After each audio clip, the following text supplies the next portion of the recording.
পুলিচৰ প্ৰশাসনিক সংস্কাৰ এই আটাইবোৰ দিশ সামৰি আমি দীঘলীয়াকৈ কথা বতৰা পাতিলোঁ।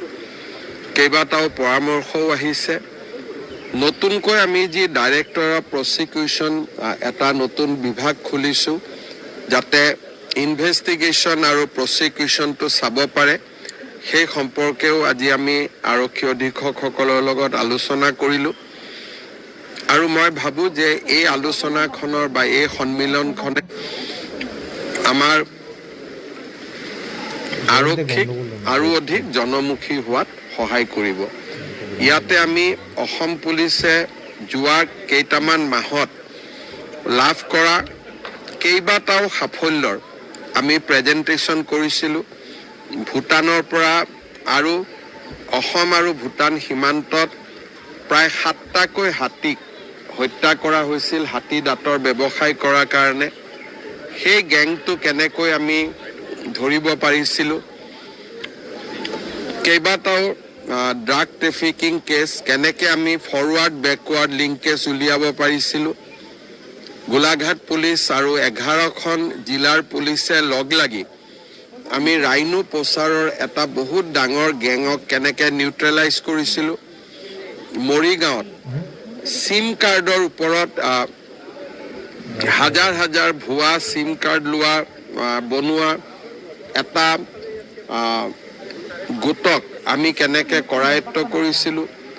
শোণিতপুৰ পুলিচে মিল একাউণ্ট অৰ্থাৎ ডুপ্লিকেট একাউণ্ট বনাই মানুহৰ পৰা হাজাৰ হাজাৰ টকা কেনেকৈ লুণ্ঠন কৰাৰ এটা আন্তৰ্জাতিক চক্ৰ এটাক আমি কেনেকৈ কৰায়ত্ব কৰিব পাৰিছিলোঁ।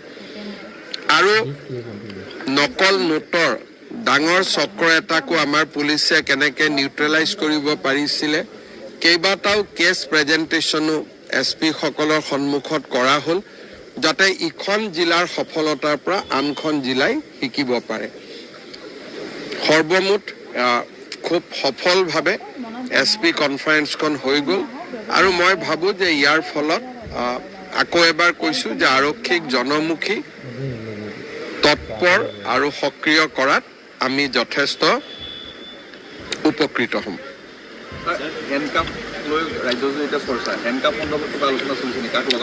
হেণ্ডকাফৰ আইনত দেখুৱাই আছে, যদি মাৰ্ডাৰ আসামী হয়, সন্ত্ৰাসবাদী হয় বা এটেম্প টু মাৰ্ডাৰ কেছত থাকে, তেতিয়াহ'লে হেণ্ডকাফ লগাব পাৰে, সেইটোতো আইনতে লিখা আছে।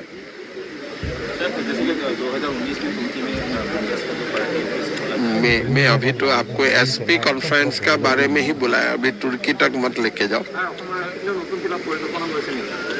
এই পৰিকল্পনাবিলাকে মই আপোনালোকক যিখিনি কথা পাতিলোঁ, যে কেছৰ কনভিকশ্যন যাতে বাঢ়ে, আমি যাতে ভাল কৰি ইনভেষ্টিগেট কৰিব পাৰোঁ, পুলিচৰ যিমানবিলাক জনমুখী কাম, চাৰ্টিফিকেট ভেৰিফিকেশ্যন, এইবিলাক যাতে তৎপৰ কৰি দিব পাৰে, পুলিচৰ নিযুক্তি যাতে নিয়মীয়াকৈ হয়, এই গোটেই কথাবোৰে আলোচনা কৰা হৈছে। ছেপ্টেম্বৰত আগতে আৰক্ষীৰ নিযুক্তিও হয় আৰু নিয়মীয়াকৈ হয়, এই গোটেই কথাবোৰে আলোচনা কৰা হৈছে। ছেপ্টেম্বৰত আগতে আৰক্ষীৰ নিযুক্তিও হয় আৰু ছেপ্টেম্বৰত নতুন এডভাৰটাইজো ওলায়। আমাৰ গোটেই কনচেপ্টটোৱে হ'ল যে অসম আৰক্ষীত কোনো খালী পথ থাকিব নালাগে।